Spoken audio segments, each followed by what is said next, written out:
Welcome to this Made for Success audio program. The audio you are listening to is designed to bring you hours of relaxing entertainment. Now sit back and relax as our featured story begins.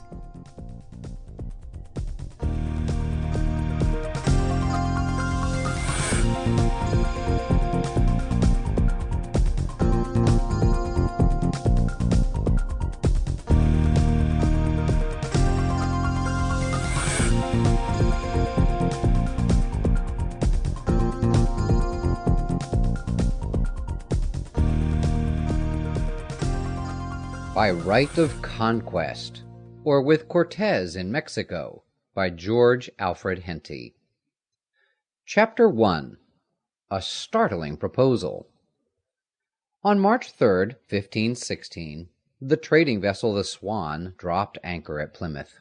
She would in our days be considered a tiny craft indeed, but she was then looked upon as a large vessel, and one of which her owner, Master Diggory Beggs, had good reason to be proud. She was only of some 80 tons burden, but there were few ships that sailed out from Plymouth of much larger size, and Plymouth was even then rising into importance as a seaport, having flourished mightily since the downfall of its once successful rival, Fowey. Large ships were not needed in those days, for the only cargoes sent across the sea were costly and precious goods which occupied but small space. The cloths of the Flemings, the silks and satins of Italy, the produce of the East, which passed first through the hands of the Venetian and Genoese merchants, and the wines of France and Spain, were the chief articles of commerce. Thus the freight for a vessel of 80 tons was a heavy venture, and none but merchants of wealth and position would think of employing larger ships. In this respect the Spaniards and the Italian republics were far ahead of us, and the commerce of England was a small thing indeed in comparison with that of Flanders.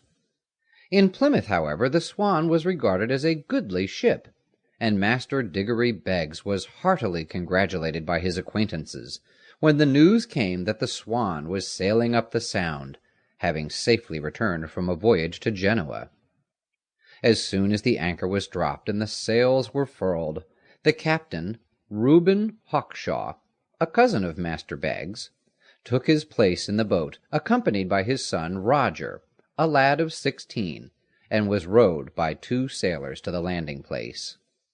They were delayed for a few minutes there by the number of Reuben's acquaintances, who thronged round to shake him by the hand, but as soon as he had freed himself of these, he strode up the narrow street from the quays to the house of Master Diggory. Reuben Hawkshaw was a tall, powerfully built man, weather-beaten and tanned from his many comings and goings upon the sea, with a voice that could be heard in the loudest storm, and a fierce look, but as his men knew, gentle and kind at heart, though very daring, and having, as it seemed, no fear of danger either from man or tempest. Roger was large-boned and loosely jointed, and was likely some day to fill out into as big a man as his father, who stood over 6 feet 2, without his shoes. Reuben was wont to complain that he himself was too big for shipboard.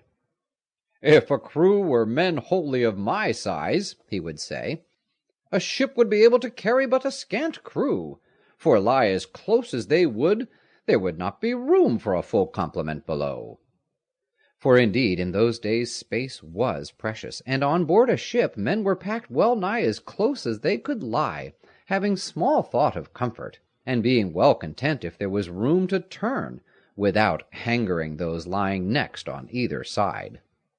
The merchant, who was so stout and portly that he offered a strong contrast to his cousin, rose from his desk as the latter entered.